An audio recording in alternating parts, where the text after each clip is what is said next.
Уявіце сабе, вы разам з братам ствараеце кампанію. Разам працуеце, разам зарабляеце, разам мяняеце свет.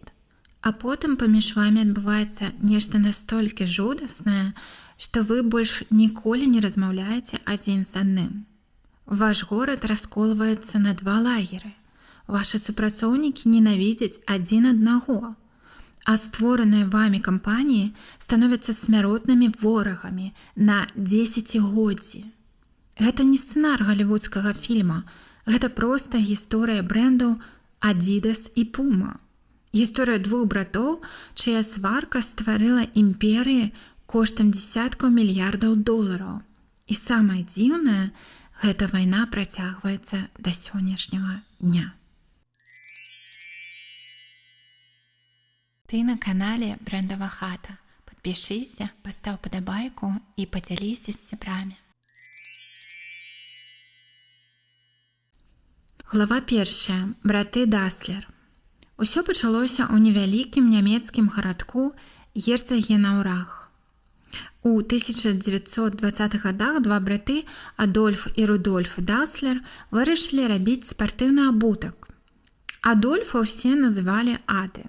Менавіта ад яго імя пазней з'явіцца назва Adidas.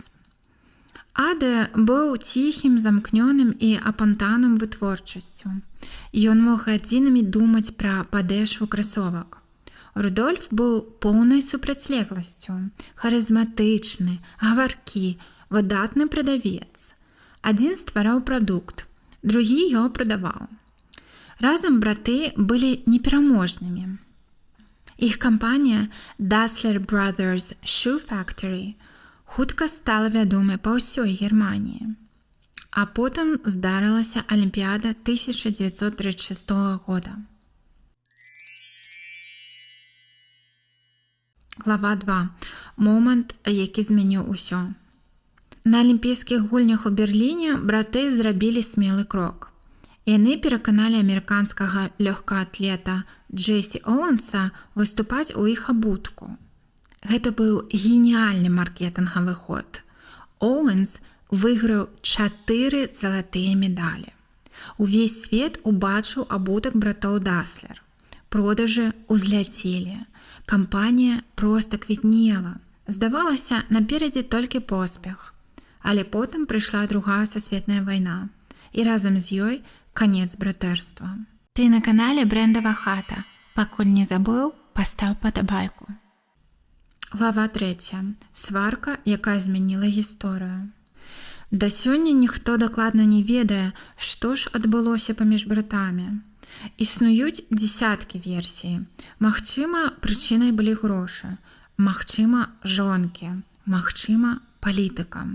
Але факт застаецца фактам. У 1948 годзе браты разышліся. Назаўсёды. Яны больш ніколі не прымірыліся, больш ніколі не размаўлялі і нават былі пахаваныя на розных канцах адных могілак. Гэта ўжо было не сямейнае непаразуменне, гэта была сапраўдная трагедыя. Глава 4. Нараджэнне Adidas і Puma. Пасля расколу Адольф стварыў Adidas. Назва складалася з яго мянушкі Ады і першых літар прозвішча Даслер. Рудольф спачатку назваў сваю кампанію Руда, але хутка перайменаваў яе ў Puma. І вось тут пачынаецца самае цікавае. Увесь горад раскалоўся. Адны працавалі на Adidas, другія на Puma. Людзі нават глядзелі адзін аднаму на абутак перад тым, як павітацца. Горад атрымаў мянушку. Горад схіленых шыяў.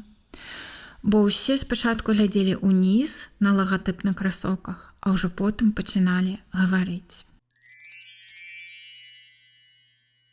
Глава 5. Супрацьстаянне брэндаў. На працягу дзесяцігоддзяў кампаніі капіравалі, перамагалі і абыходзілі адна адну. Adidas хутка стаў лідарам, асабліва пасля чэмпіянату свету 1954 года, калі зборная Германіі выйграла турнір у бутсах Adidas. Гэта быў проста маркетынгавы выбух. Puma адказваў сваімі кантрактамі. І пачалася сапраўдная гонка за зоркамі. Хто атрымае лепшага футбаліста, лепшага спрынтера, лепшую каманду? Гэта формула працуе нават і сёння. Брэндава хата. Тут усё пра брэнды па-беларуску. Глава 6. Хто мацней на сённяшні дзень? Калі паглядзець на сучасныя лічбы, перавага Adidas выглядае вельмі сур'ёзная. Даход Adidas за 2024 год склаў каля 23 мільярда еўра, а у Puma толькі каля 8 мільярдаў еўра.